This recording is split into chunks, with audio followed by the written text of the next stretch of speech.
Well, he says, you know, it's written all over your face. You're afraid of going to a seance. But he says, I know you. He says, you're going to come. And then he started telling me how brave I was when I was aboard ship, you know, different things. He says, you're not the same man, you're changed.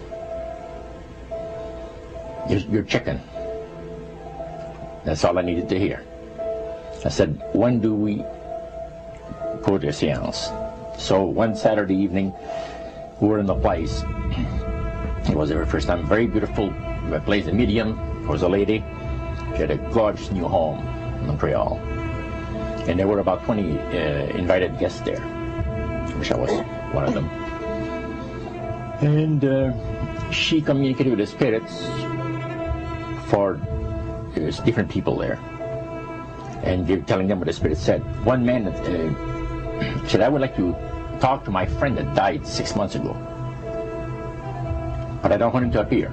Just want to talk to him. Because he says, I don't trust you talking to my friend for me. So the medium says, let me inquire of the spirit. Yeah, the spirit will talk with you. And that big masculine voice was heard in the place. It says, hi, Frank. It's nice of you to ask for me to talk with you. And they had a little chat. And after it was over, Frank says, this is the greatest thing on earth, to be able to talk with the spirits of the dead. Then the medium said, we have a very special surprise tonight for you people. A spirit will manifest itself openly here in a few minutes. And it's like a big gust of wind hit the building. And right through the wall. Now the lights weren't terribly bright, but they were like living room lights. A couple of floor lamps and maybe some of these. And that translucent being seemed to come right out of the wall. How did you feel right at that moment? It's almost like my heart stopped a little bit. You know, very weird feeling. So it was a lady in a beautiful evening gown, swirling. And she said to Mary, my dear sister, you are so wonderful to have asked for me. And Mary fainted and fell right off her chair on the floor. And a couple of guys jumped up and picked her up, and it's very gone. And that was the beginning of it. That's how you got into it. Yeah, that's the way I got into it. After a while, you see, there's something interesting about the human mind. You can adjust an awful lot of stuff. You can adjust to a lot of things that would terrify you to begin with. After a while, they become common and ordinary. So you mean contact with the supernatural can become commonplace and ordinary and doesn't bother anybody? Yeah. In other words, the more that you do it, you're not uncomfortable. That's right. It's just not an uneasy feeling. Yeah. So how did you feel about it? Then I got into a secret society that worshiped the spirits, you see. Well, how is that different from the seance, Roger? It happens that the seance are not involving in many ways.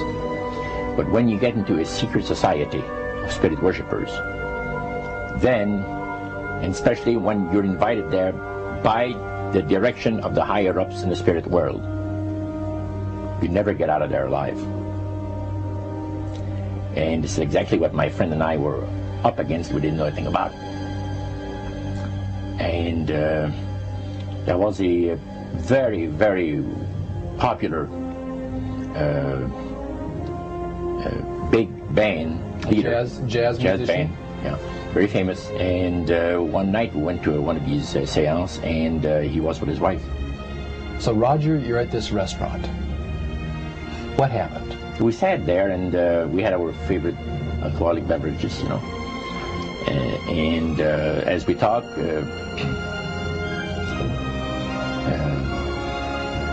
the band leader says, I want power. I go right to the source of power. And he says, how do you think that I became famous the way that I am? Well, I said, you must have had some good luck. Well, he says, there's no such thing as good luck. He says, there's either some power working for you somewhere, or you don't get ahead in this world. Not in my type of occupation. So it went from there. We got talking about spirit worship. Did it intrigue you? Or did it make you want to find out more about what exactly he was talking about? Yeah. So he said the supposed spirits of the dead that you're talking with are demon spirits. They're fallen angels. They're beautiful beings. Just set it out, just like that. Oh yeah. It didn't make you uneasy when he said they were? Well, it shocked you a little bit, you know, something that you first hear mentioned to you. He said, you guys have got a great future ahead of you. Because we've been told, the high priest of our society, secret society, has been told that the master has very special plans for you too. Now, what did he mean by the master? Satan. And we were interested to hear more about it. And he told us, he says, look, we worship spirits. We worship Lucifer and all his angels. They're just as beautiful as they did before they were cast out of heaven. He says there was a misunderstanding in the whole thing. He says among the inhabitants of the galaxies. And he says our master was misunderstood. And God did not bear with him like he does with people that make mistakes today. So we're in a warfare, good against evil. And we happen to be the evil ones, but we're not that bad. He says, I look at this business between the forces of good and evil. He says, you believe in one person believes in God, and everyone believes in Lucifer. It's like politics. So the great controversy is real. And you've heard someone talk about it that's on the other side. And to these people, they are sold to the fact that Christ will not return to this planet with power and great glory. He's going to abdicate all claims to the planet, because the high priest once said that Christ will abdicate all claims to the planet because he knows that it is lawfully and rightfully Satan's. And at that time he says, so the priest says, well now, he says, for those of you that are new, let me tell you that this is the most feasible way, he says, to please the spirits. It's to deride Christ and his people, you know, and his church and all that. So they sing out of Christian hymnals. They didn't sing Christian words to the hymns, however. Well, they changed a lot of them. Yeah. And not for it's a form of blasphemy. Yeah. Such as you see today in the rock music world. You see the entertainers, they have these crosses. The ladies got earrings, crosses. The guys got crosses. This is a form of blasphemy, a form of deriding Christ. You see, spirits cause the people to do that, to find pleasure in wearing this type of emblem, which is the cross is the emblem of the crucifixion of Christ to the Christians.